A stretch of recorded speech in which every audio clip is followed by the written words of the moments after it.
रायपुर में बजट पर मंथन जारी है। सीएम बघेल बजट पर चर्चा करेंगे। 5 मंत्रियों के विभागों के बजट पर चर्चा करेंगे। जम्मू कश्मीर से लौटने के बाद यह चर्चा मुख्यमंत्री भूपेश बघेल करेंगे। छत्तीसगढ़ सरकार के बजट 2023-24 के लिए यह चर्चा होगी और इसमें मंत्री शिव डहरिया, प्रेम साय टेकाम के विभागों को लेकर चर्चा होगी। मोहम्मद अकबर और रविंद्र चौबे के विभागों को लेकर भी चर्चा होगी। तो अलग अलग मंत्रियों के साथ ये चर्चाएं चल रही हैं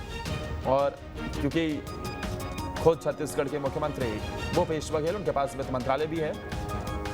तो ऐसे में और ज्यादा जिम्मेदारी उनकी बढ़ जाती है। बजट किस तरीके से हो, क्योंकि इस साल के आखिर में छत्तीसगढ़ में भी चुनाव है,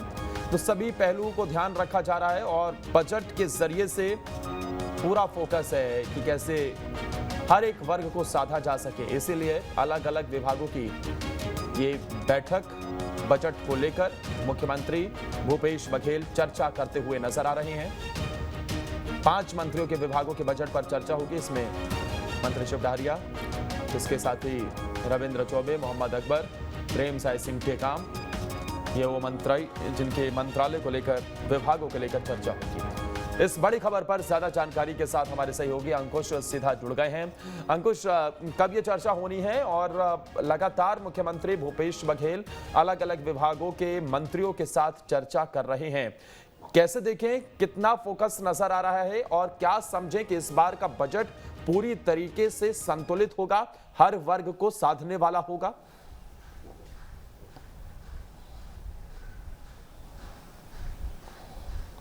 देखिए आदर्श, देश का आम बजट पेश होने वाला है और देश के आम बजट के बाद अब छत्तीसगढ़ के आम बजट की बारी है। अब बात करें तो जिस तरीके से छत्तीसगढ़ के आम बजट को लेकर तैयारियां चल रही हैं, पहले भी कई विभागीय मंत्रियों के साथ मुख्यमंत्री भूपेश बघेल की बैठक हो चुकी है और बजट पर रायशुमारी हो चुकी है। चूँकि अभी मुख्यमंत्री भूपेश बघेल भारत जोड़ो यात्रा के समापन के लिए जम्मू कश्मीर पहुँचे हुए थे और आज उनकी वापसी है। चूँकि कल देर शाम उनकी वापसी होनी थी, लेकिन मौसम में खराबी के कारण मुख्यमंत्री भूपेश बघेल श्रीनगर से रायपुर के लिए रवाना नहीं हो पाए थे। अभी ताज़ा जो अपडेट है, अभी जो अपडेट आया है उसके हिसाब से करीब 12:45 पर वो श्रीनगर से रवाना होंगे और करीब 2:45 के आसपास रायपुर एयरपोर्ट पहुंचेंगे और वहां से भी सीधे मुख्यमंत्री निवास पहुंचेंगे। मतलब 3 बजे के आसपास जब मुख्यमंत्री निवास पहुंचेंगे तो माना जा रहा है कि 3:30 या 4 बजे से बजट को लेकर एक बार फिर से रायशुमारी होगी, बजट को लेकर एक बार फिर से बैठक होगी और बैठक में 5 अलग अलग विभागों के मंत्री शामिल होंगे, उन अलग अलग विभागों के अधिकारी भी शामिल होंगे। क्योंकि 5 विभागों की समीक्षा बैठक हो चुकी है, तैयारी बैठक हो चुकी है और अब जो आज की जो बैठक है उसमें बजट को लेकर सभी विभागों से रायशुमारी की जाएगी कि आने वाले समय में बजट को क्या स्वरूप दिया जाए, बजट में ऐसी कौन कौन सी चीज़ें शामिल की जाएं जो हर एक वर्ग के लिए लाभदायक हो। चूँकि 2023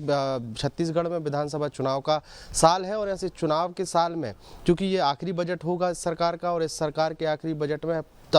पुरजोर कोशिश होगी कि हर एक वर्ग को साधा जाए, क्योंकि इस बजट का सीधा लाभ कहीं ना कहीं आने वाले विधानसभा चुनाव में लेने की कोशिश होगी और यही कारण है कि बजट को लेकर लगातार तैयारियां चल रही हैं और उन्हीं तैयारियों के बीच आज फिर एक महत्वपूर्ण बैठक रखी गई और बैठक के माध्यम से बजट को कहीं ना कहीं अंतिम रूप दिया जाएगा और जैसे ही बजट की तैयारियां पूरी होंगी तो आने वाले समय में विधानसभा के बजट सत्र की अधिसूचना जो है वो भी माना जा रहा है कि जल्द से जल्द अधिसूचना जो है वो भी जारी हो सकती है। आदर्श, अंकुश, कितना महत्वपूर्ण हो जाता है जब एक राज्य के मुखिया के हाथ में ही, एक मुख्यमंत्री के हाथ में ही वित्त मंत्रालय हो और सबकी निगाहें, पूरा राज्य देख रहा हो, टकटकी लगाए कि आखिर उनके लिए इस पिटारे में, राज्य की सरकार के पिटारे में बजट में क्या होने वाला है और साथ ही किस तरीके की उम्मीदें इस बार लोगों को हैं, कौन से वो सेक्टर हैं जिन पर विशेष तौर पर हम देखेंगे कि फोकस नजर आएगा?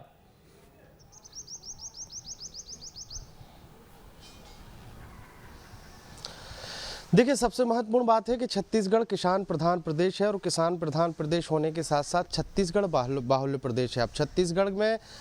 छत्तीसगढ़ आदिवासी बाहुल्य प्रदेश है। आदिवासी वर्ग, किसान वर्ग को साधने के लिए लगातार सरकार कोशिश करती रही है और सरकार की तमाम योजनाओं में आदिवासी वर्ग का ध्यान रखा गया है, किसानों का ध्यान रखा गया है। और अब 26 जनवरी को जिस तरीके से मुख्यमंत्री भूपेश बघेल ने बेरोजगारी भत्ता देने का ऐलान किया है तो उसके बाद से युवाओं में कहीं ना कहीं खासा उत्साह देखा जा रहा है। अब चूंकि इस बार के वित्तीय वर्ष से ही युवाओं को बेरोजगारी भत्ता मिल रहा है, तो युवाओं की जो लंबे समय से जो मांग चल रही थी कि उनको बेरोजगारी भत्ता दिया जाए, हालांकि कांग्रेस पार्टी ने 2018 के विधानसभा चुनाव